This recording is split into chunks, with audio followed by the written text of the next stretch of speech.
Now, you know, we keep harping that Kinder Morgan really should seek an alternate route. Because again, we're not against the pipeline, we're not against the energy company. We just don't want them to come through this incredibly sensitive area. They have hundreds of options available to them, even though they would like to have you believe that they do not. And both of these options, they're sort of harder to see in this graph, I realize, but one that goes south and one that goes north, both of them are less than 30 miles longer than their current route. If Kinder Morgan was concerned about the safety of these citizens and their well-being, I imagine that they would look more closely into these alternate routes. We have identified that the evacuation zone for this pipeline has a 1.4 mile diameter. There are spills. Like somebody mentioned, if this gas spills into the aquifer, how will they clean it up? How will they get it out? So ultimately, you know, we are very concerned about the well-being of the San Marcos Springs. We're concerned about the well-being of our groundwater at large. And so I want to thank you for taking the time to allow me to speak as a resident and as a member of the Watershed Association. And thank you for this resolution. Thank you to our speakers. Council, it is now time for our discussion.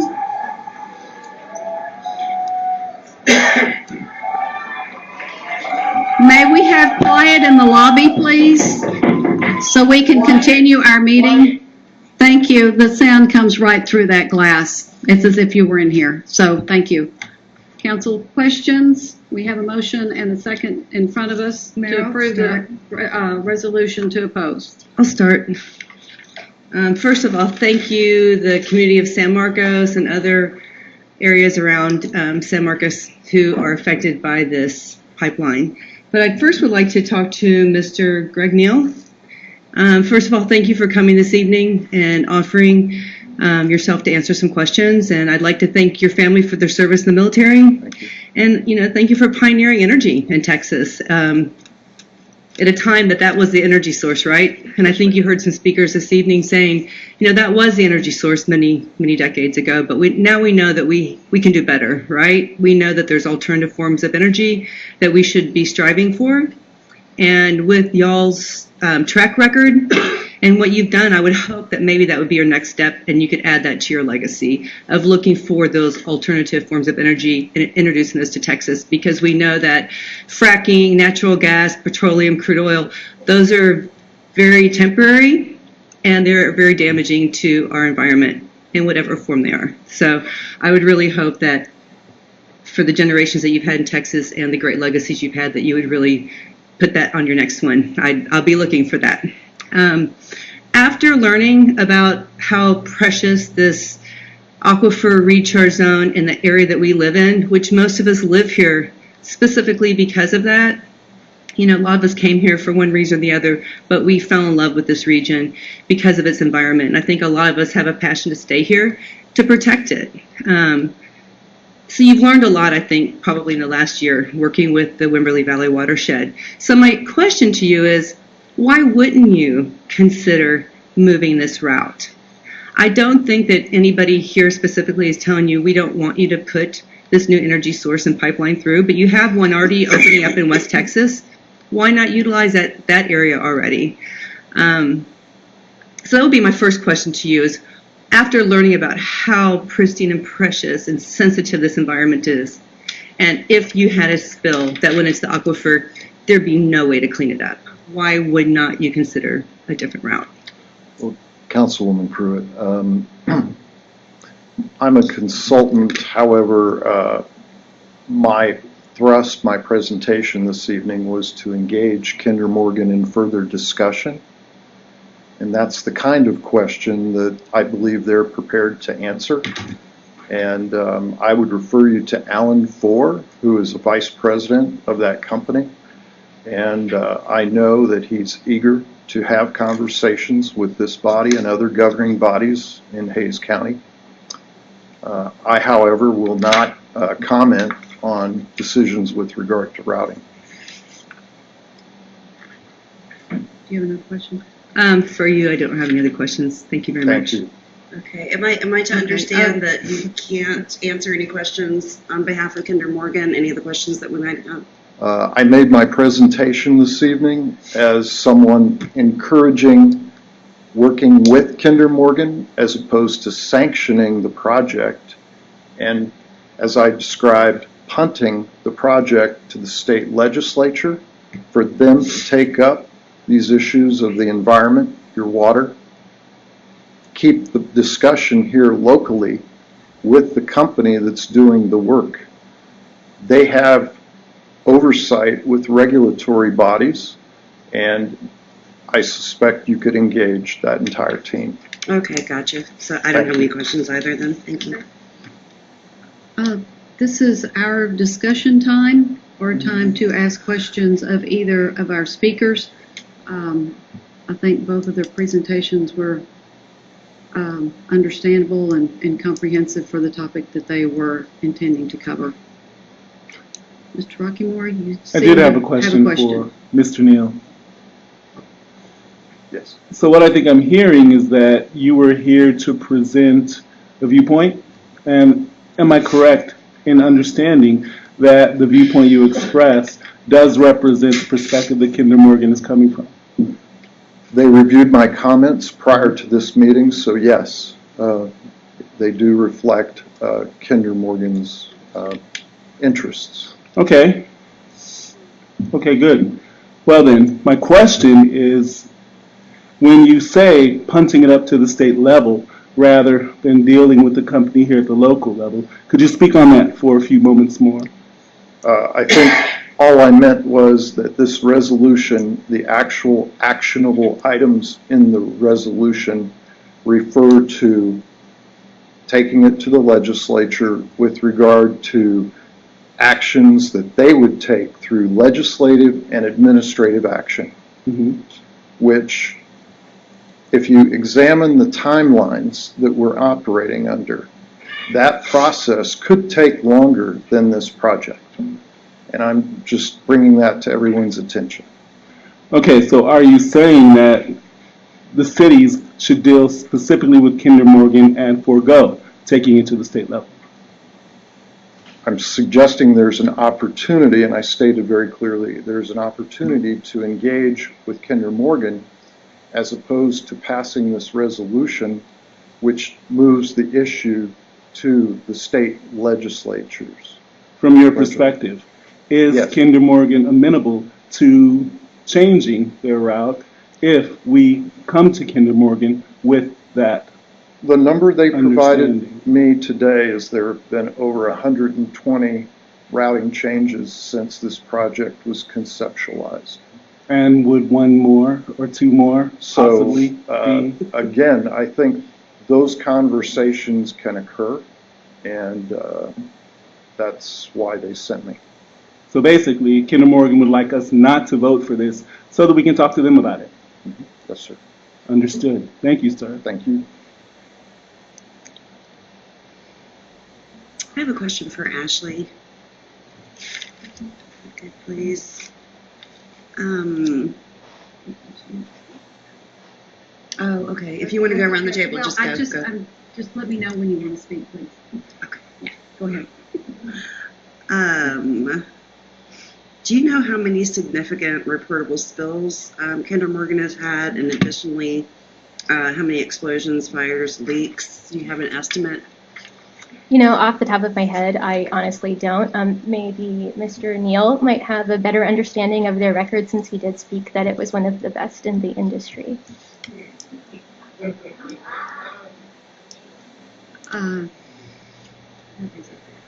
There are several reports that are issued by the federal government with regard to the operation of the oil and gas industry, and you can look those up. And Kinder Morgan leads their industry in a good way for health, safety, and the environment. Thank you. Derek, do you have any questions of? No. Okay. Council discussion, questions? We have a motion and a second. I would On the like, floor. I'd like Ms. Case or whoever is working the presentation.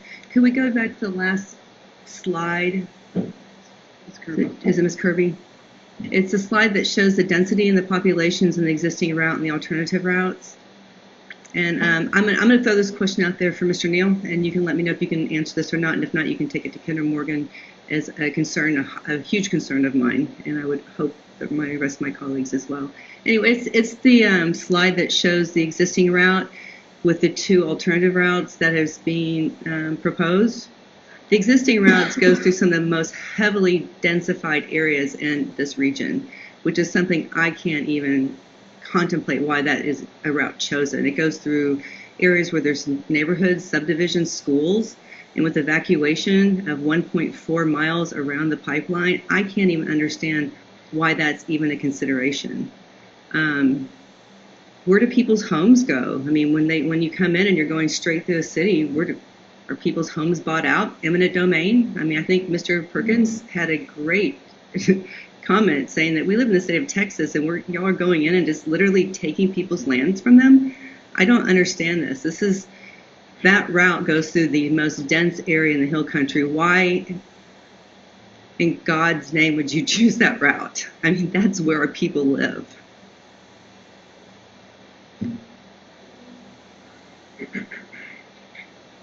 I'm going to go back to my earlier response, which is I know that Alan Four, spelled F-O-R-E, the vice president for Kinder Morgan, would be more than happy to discuss the criteria they used for the routing.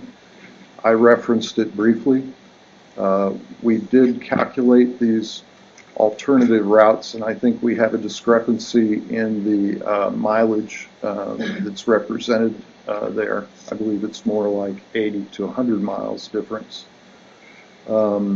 Nevertheless, I believe it's worthy of a discussion with Kinder Morgan as to the route criteria. Okay. We have received emails and we've received information and data and statistics on oil spills from Kinder Morgan, and I'm not going to go through all those because I haven't done any fact checking on that. But I did go to Wikipedia, so typically they have pretty good information. And I'm just going to read a little bit, and this is just about pipelines in general. From 94 through 2013, United States only, this is not the rest of the world, had 745 serious accidents with gas distribution, causing 278 fatalities, 1,059 injuries, with $110 million plus in property damage. From 94 to 2013, there were an additional 110 serious incidents with gas transmission, resulting in 41 fatalities, 195 injuries, and about $500,000 in property damage.